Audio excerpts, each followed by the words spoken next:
His Excellency Mr. Vincent Piket, Ambassador and Head of the European Union Delegation to Malaysia,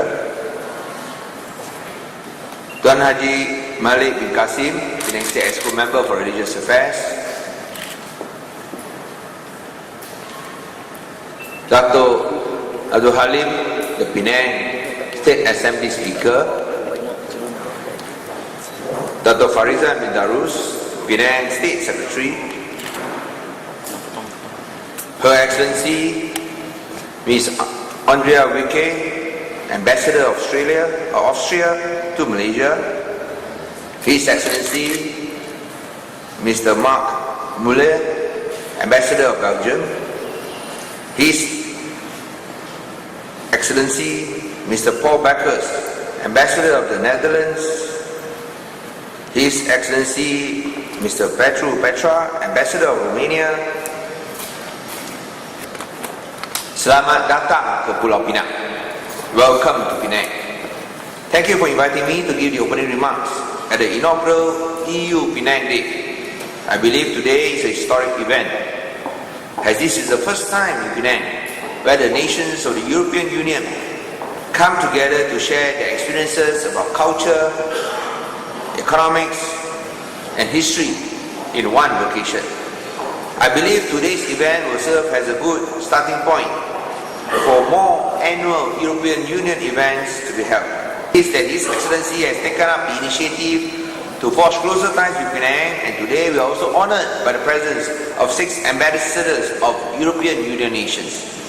In 2010, Malaysian exports to EU nations stood at 68.7 billion ringgit, or 10% of Malaysia's total exports of 693 billion ringgit.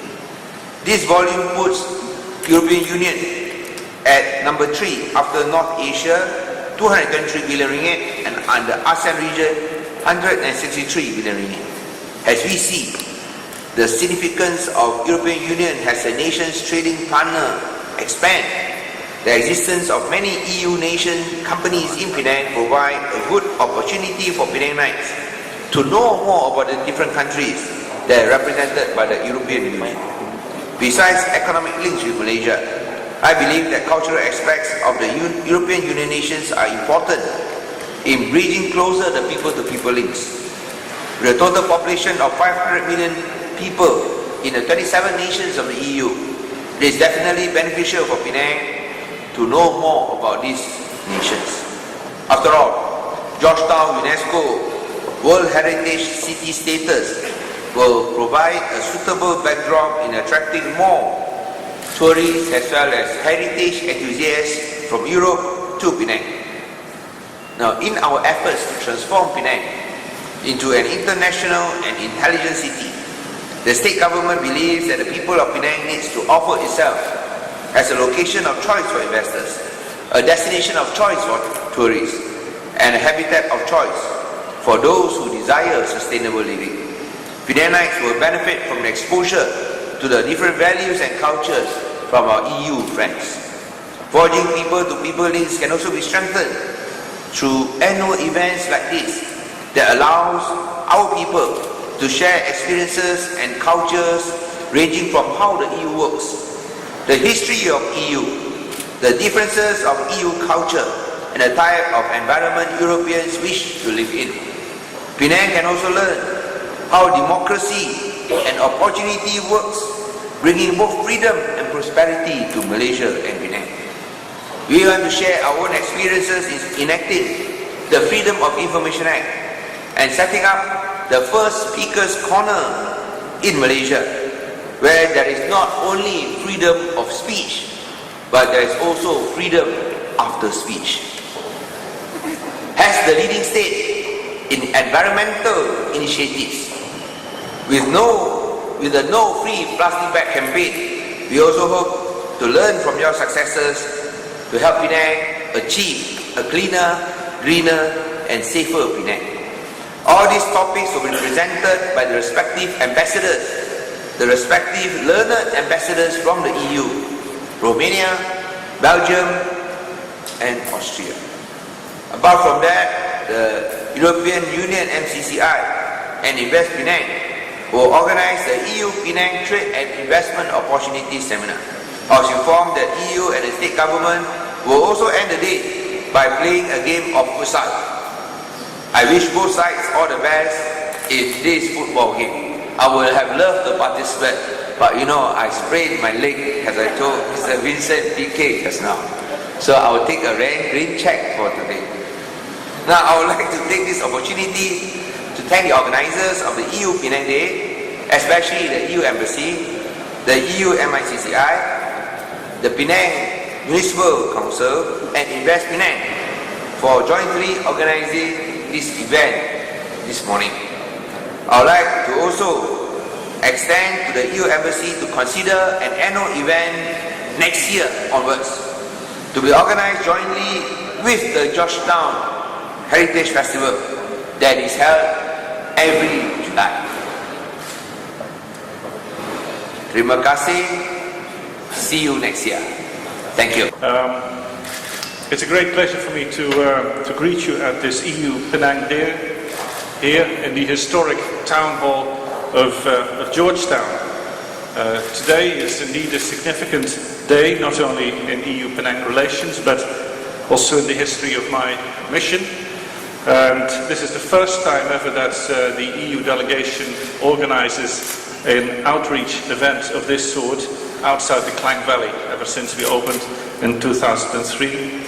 And we're very happy that the Chief Minister invited us to do so here in Georgetown.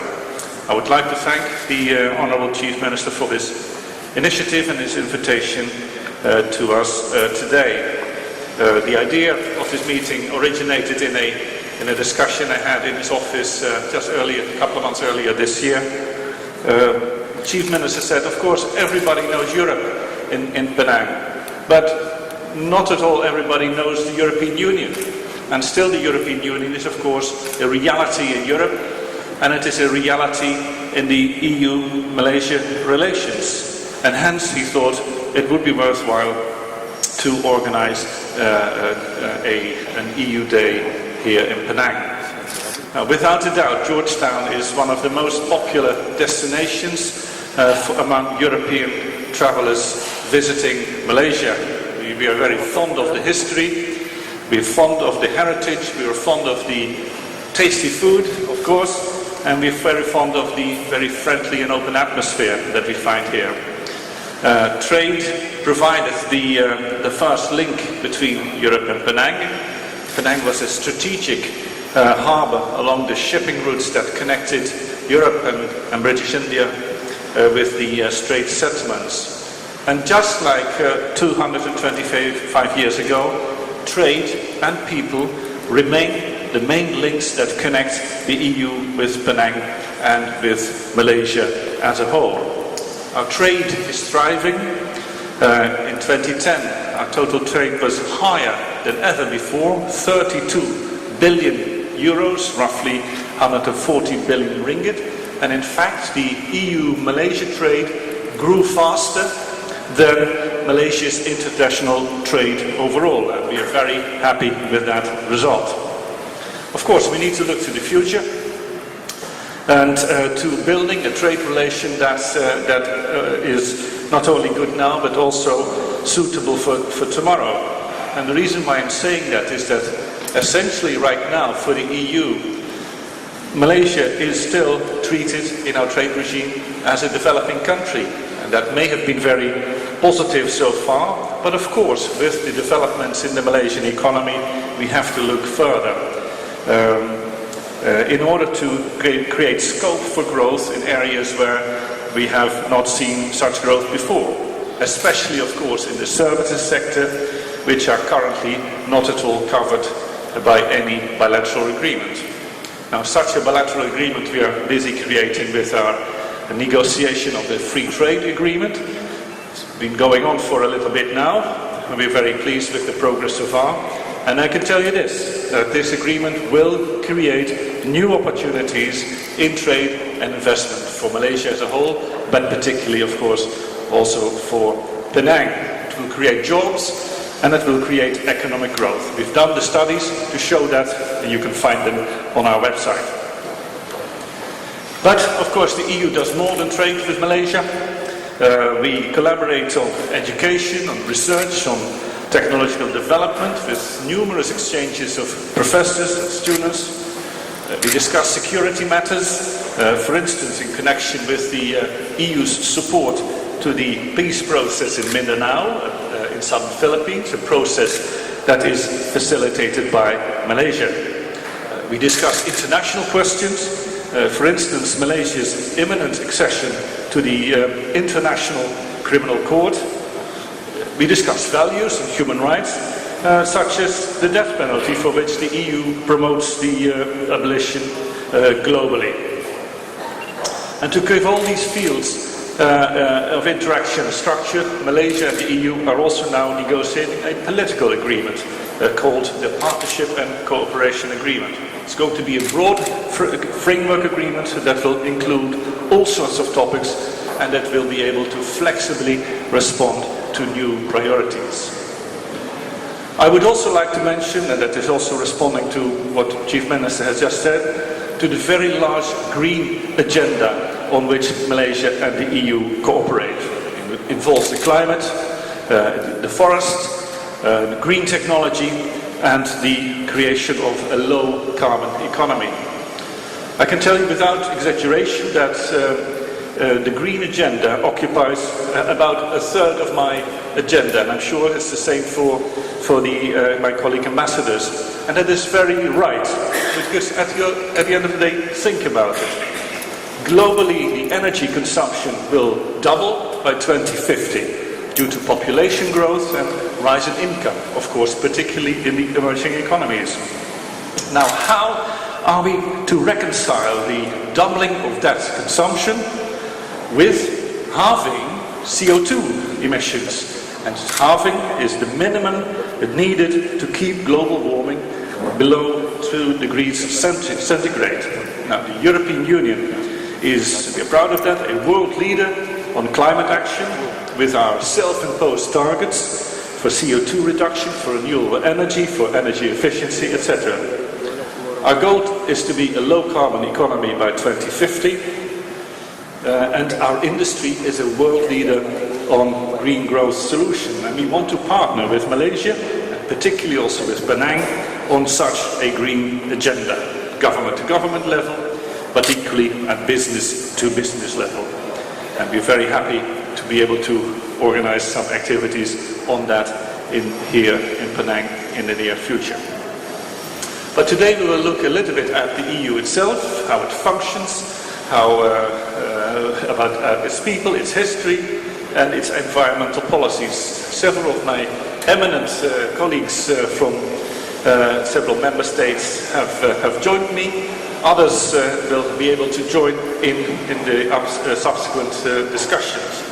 So we're very happy to have the chance to present that to you this morning.